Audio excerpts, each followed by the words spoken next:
Welcome to Stream Detroit, the show about cool people doing cool shit. We're hanging out tonight with Sandman, Nabil Ansara here at Sandboxx Studios in Detroit. How's it going? Going great. How are you? Good. Thanks for coming on the show. Thanks for having me, man. So, I love this place. It's just like cool to chill out in. You know what I mean? Yeah. It's like really comfortable. It's like a little living room and stuff. You can get a lot of stuff done here. Yeah. What's the story here with Sandboxx? How did you even get to this place here? This is like a little oasis in the middle of 11 Mile somewhere, you know? Yeah, it's my little home away from home. It's an accumulation of like the last 16 years of my life. Yeah. So I've been pursuing this music career, and it's had some ups and downs. Things were going pretty good. Yeah. And it started off actually in my parents' basement, believe it or not. And we had a few locations, and we ended up here in 11 Mile on Berkeley, really taking advantage of the creative area. Yeah. Centrally located with all the highways nearby and close to Detroit. So I think we're going to be in this location for a while now. Cool. I dig it here. Thank you. So you do, music career. You make music. Yes. You play music. Correct. You record music. You produce music. What else? What's left on there? I'm a DJ. That's what I mean. You play. Yeah, play. Yeah. So how's that work? It's good. It keeps me busy. I mean, it's nice having the studio and DJ go hand in hand. I can kind of find clientele for both from the same type of group. Right. At the same time, sometimes the studio slow season means the DJ season is busy. Okay. So that works kind of having a couple sources of income makes a difference and makes it last because the studio is not always busy. Right. And I've come up with a way with a friend of mine to actually keep the studio busy 7 days a week. Okay. That's cool. We have a really unique program that works out of the Sandboxx Studios called the D-Man Foundation. Which is totally cool. Yeah, it's the first music... Give us the whole breakdown on It's the first music therapy studio in the nation. The first music therapy studio in the nation. Music therapy is practiced in hospice setting and sometimes in different elderly homes, but we have combined the ideal of music therapy but put it in a studio setting. Right. There's many benefits from it. Kids, right?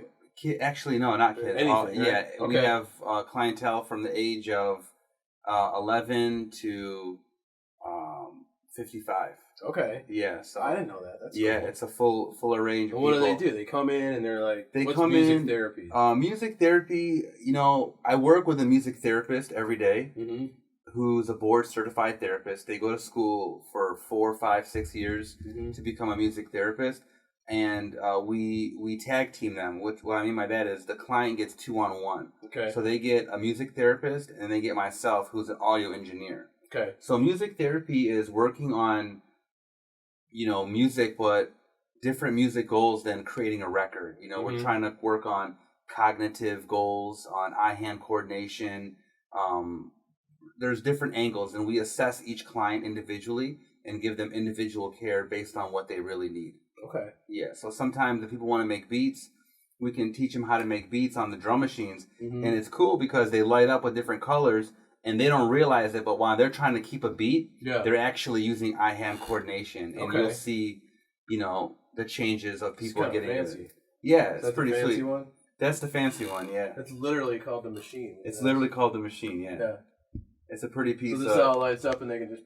Yeah, we can assign different sounds to the pads, and they get to work on it. And it's an amazing thing. My friend Ziad Kassab, he's the vice president of Guardian Angel, which is a national healthcare company. Right. And this is actually the D-Man is his brainchild idea. Right. His youngest brother was hit by a car at the age of 6. Yeah. And the entire family was not ready for that, and they were actually... in the supermarket business, and after trying to get quality care for their son, they really couldn't, so they started their own healthcare company. Okay. And in return, they're nationwide now, and they are all over the place. And I met Ziad 6 years ago, and I actually randomly ran into him in Canada. We were both in Windsor, and he's very charismatic guy, and he struck conversation with me. And when he found out that I was into music, He got his eyes lit up. He got all excited, and he's like, "Man, I have this vision, and I want to share it with you." And he shared some of his ideas, and we were both had a couple drinks, and everything was sounding good. Yep. And I felt like, man, this guy is for real. So a few weeks later, I gave him a call, and he told me what he wanted to do. He wanted to start the first music therapy studio in the nation. And at that time, I already had my own studio. Yeah. It was not handicap accessible. We were in a lower level. There was no elevator. Right. And a month later, my lease was up, and I didn't know what move to make. And I reached out to Ziad, and we decided to really take this idea serious. We spent 3 years meeting at his office, just kind of concepting it. And then once the opportunity of my lease being up, I called him and I said, "Hey man, why don't we, how can we make this work?" And we decided, well, we'll join forces. I have the studio, I have the facility, the equipment, and they pretty much built one other room that has adaptive technology.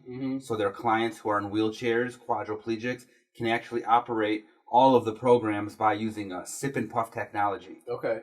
And it worked out great. It was a win-win for everyone. The studio is now busy 7 days a week.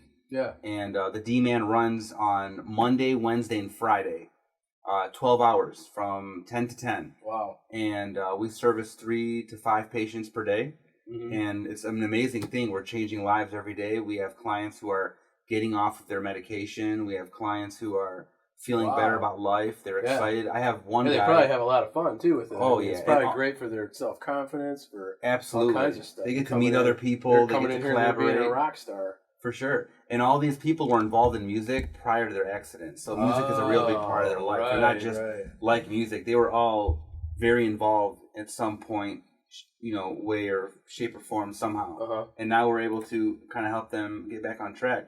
And it's very rewarding for me. I mean, I don't know who gets more out of it, me or them. Right. Because sometimes, I complain about stuff like everyone else. I'm only human. But after working with someone who's in a chair and seeing their attitude and seeing how they cope with problems, it puts everything in perspective. So. Right. What's the website for that? It is www.yourdman.net. All right. Put that in the show notes. Definitely. And I can double check. I was going to say, we might want to double check. Yeah. It's a less emphatic one. Yeah. So what do you got going on here? What's all this stuff we're sitting in here? We're in the control room right turn all these I know. I feel like I'm flying a plane sometimes when I'm turning everything on. Heck, this trim game. It's like Eddie Van we're in the control room. It's like 5150 in here. This is the control room of the Sandboxx, kind of like the artery, the main heartbeat of what goes on. Right. And this is all just technology that we need to mix and make music. Right. Technology is in here. Yeah, we got the vocal booth. We have rehearsal space. We got a couple different rooms, so it's real comfortable.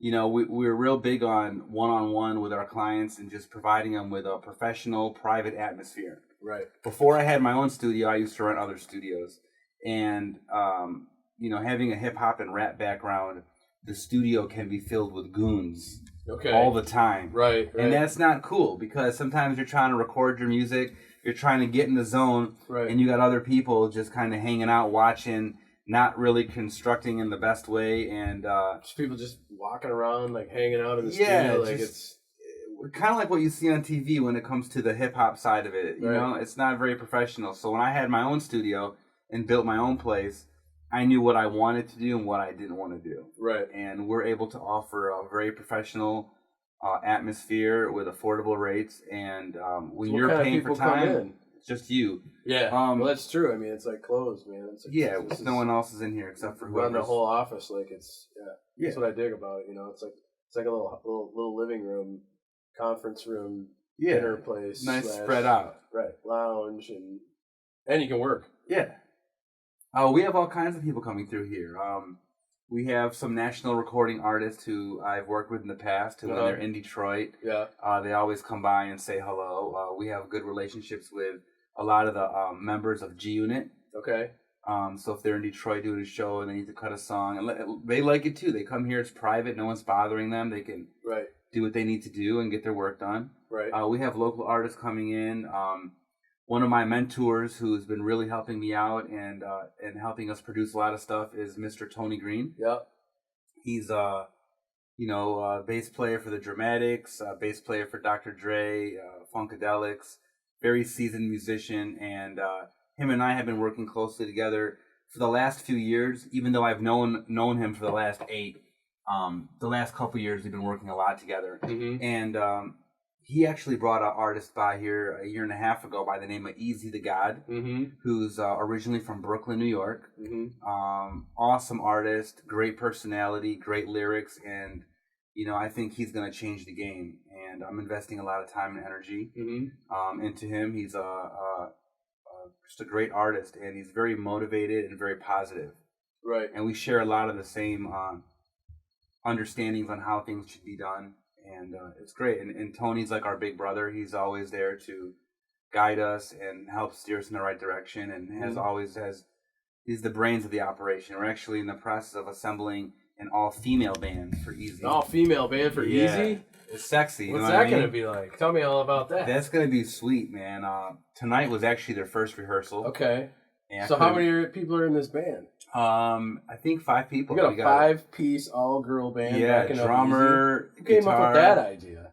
The Godfather, T Green, of course. He just said, "Oh, we got to come up with an all-girl band." I know that Easy didn't want to just be another rapper on stage with a DJ or doing it a regular way, so he thought outside the box, and that's kind of what they came up with. And are they gonna wear the same costume? I don't know what. No. Are they gonna be like metal or something? I don't know. I gotta see this. They're actually taking. We just completed Easy's EP. Call Tony. Tell her put on Periscope real quick. I want to check that out. There's something on Instagram I just saw them posting. It's pretty cool. So you got like a bass player, a guitar player, a rhythm guitar player, a drummer. Yep, and I'm a DJ and a keyboard player. And you're a DJ? Yeah. So you're the only dude in this band? I'm the only dude. You're gonna have to wear the same skirt? I'll throw a wig on if I have to. Throw a wig or something? That's awesome. Yeah, so there's a lot of cool things happening. So they're gonna just back him up and play like all the stuff that are gonna be on Easy's new record? Well, what we did was the EP has 6 songs on the record. Okay.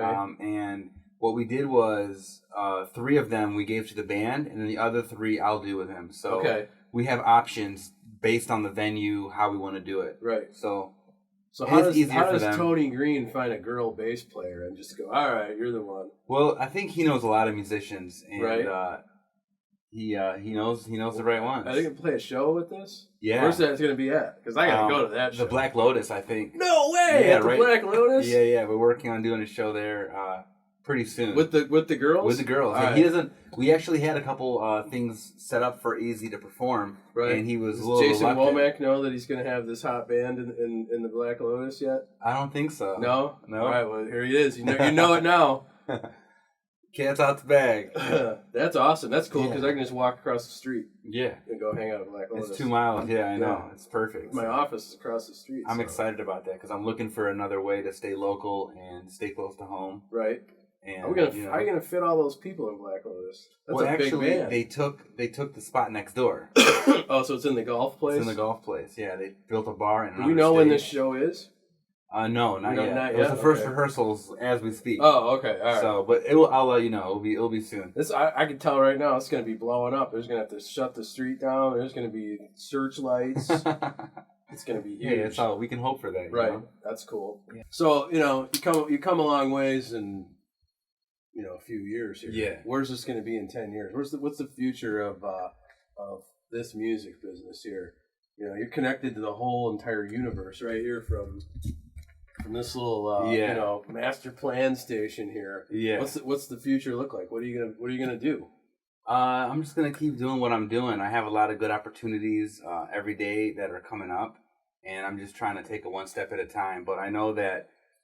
Every studio that I've built has only gotten better, and everything has gotten better. So you're gonna be producing records out of here. You're gonna be producing MP3s. Is this a online distribution? What's the future of this? What does the music business look like going forward? What are we doing? Everything is changing. What's the story? Things are changing. Break it down for me, man. Things are changing quickly and they're changing fast. But I'm just trying to. Continue to get what we call in the business placements. A placement would be like me selling a beat to Drake, and getting it on his album. Little steps like that help. But really, for a producer, the next level is exactly what I'm doing right now with Team Easy. is exactly what the future is. And what I mean by that is taking someone that nobody knows or someone who hasn't quite made it and being the reason that they are making it is where a producer needs to be. Because there's a lot of people in the music business who are selling beats to a lot of national recording artists. It doesn't mean that they get the kind of attention or the kind of clout that I'm trying to go for, which would be like, you know, I admire producers like Pharrell, you know, who are outside of the box and are constantly changing and growing. So taking Easy to the next level would help the whole vision of the Sandboxx get to the next level. So what is the next level? I mean, hypothetically, you know, even if it's not easy or whatever, but I mean, what's happening in the music? We're not selling LPs at Flipside, are we? Yeah, no, singles are the way things are going, and having a visual, you should know that, is the most important thing. So people aren't necessarily if no one knows you, putting out an album is pointless. So people are putting out singles. And every time there's a single, there's always a video. And that's kind of the trend that I've noticed, where people aren't putting out full bodies of work. They're putting little snippets out to seeing what people like, and then off of that, they'll build something.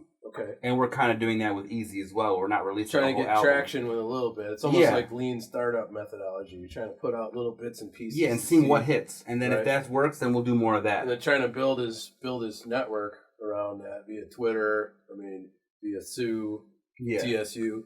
Yeah. I don't know how TSU, that's a whole other can of worms, but I honestly think that that's the future. And we're talking about technology, and we're talking about how things change. TSU is an app that promotes a lot of different things, but we are gaining a huge movement with Team Easy on Sue, on TSU, and they've actually reached out to us hypothetically to sponsor us and do a different tour with us because they know that we can bring a lot of people. There's the pronunciation. There you go, TSU. It's kind of the future. It's crazy. It took me a while to really get involved with it, but it's pretty much an app like Facebook or whatever Instagram. You know, if you're an artist today, you've got to build. It's not just Twitter. It's not just Instagram, or Facebook, but you've got to build a network on everything right now. You've got to get your content shared and get people to build up an audience before you can even sell anything. Exactly, and that's what we're doing, and that's hundreds of thousands of people, right? Yeah, I mean that's like YouTube. You pick it. I mean, how many channels are there now? We don't even really. It's crazy how many there are. You know, from SoundCloud to iTunes to whatever. You know, that's the job. That's the business part of it, right? You know, you got to be the creative part, but that's not enough, right? You got to hustle, right? I mean, that's most of the work that you're doing right now. You know, that's most of the work that Easy's doing and everybody's doing, right? You got to hustle, and you got to hustle digitally. You got to hustle. You got to have an online presence. It cracks me up. The clients that I have coming to the studio who are young, like 21, 22, and I ask them, you know, are you on social media? And I'm way older than them. And, and they're like, no, I'm not really, no. What? You know what I mean? It's like, it's the new way that things are done.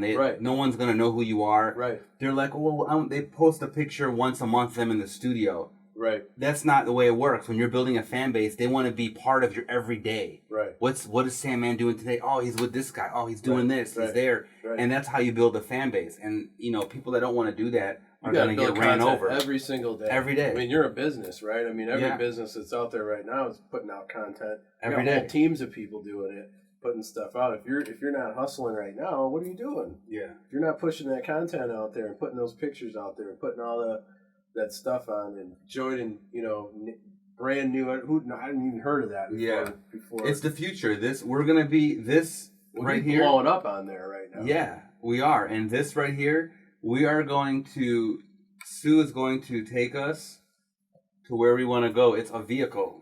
We're gonna bypass a lot of other people and other things because of this. Because one more channel, one more thousands of more people who know who we are. And how many people are on? 5 million in 1 year. Right, and then Easy's supposedly in the top 10 most lucrative users on the app. 5 million people. So that's hustle right there, right? You know what I mean? It's like, okay, music, you know, whatever. You can say you like rap, you don't like rap, you like this EP, you don't like it. It doesn't, but you know, when you talk about the business of music right now, you know, nobody knows what it is. You know, I have a friend that works at ASCAP, and I call him and asked him a question about something like really technical and stuff, and he's like, "Yeah, I'm not really sure." I'm like, well, "Don't you sell this all day?" "Yeah, but that was like 4 months ago, and we haven't really updated like what we're doing with that right now." So I mean, it's constantly in flux right now. Yeah. So it's like you got to totally respect that. Here's a guy going out and blowing it up on a new social network and doing that kind of the hustle. That's probably the majority of the work right now. Yeah, you're not going to go out and get like some big 360 deal from some record company. We're not even going to need them. Those record companies don't even need them. Into my head are even there. You don't even need the record companies. And this will be like, you know how those handful of YouTube sensations got to the top? Yeah. It's the same thing, but I feel like our team will blow up on the TSU before anyone else. And I mean, literally the owner of the apps have reached out to us, and they're sitting back and just watching in awe. You can find Stream Detroit on TSU. That's right. What's you? DJ Sandman. DJ Detroit. Sandman. Easy to God, probably, right? Yep. Yeah. Imagine that. Bass player, T Money Green. Bass player, T Money Green. Stream Detroit. It's all there, man. Yeah, it's all, and you can see what we're doing, and it's pretty sweet. Yeah. It's the future. And I'm blessed. I'm around a lot of young guys. Right. And around a lot of old guys. So yeah. I get the best of both. I was going to say, I've seen some old guys around here. Some old school guys making it happen here at Sandboxx. Yeah. So, you know, it's good. You can learn from everybody. Yep. That's what I've learned. All right. Yeah. DJ Sandman. Thank you very much. Thanks for coming on the show. Yeah, thank you. All right.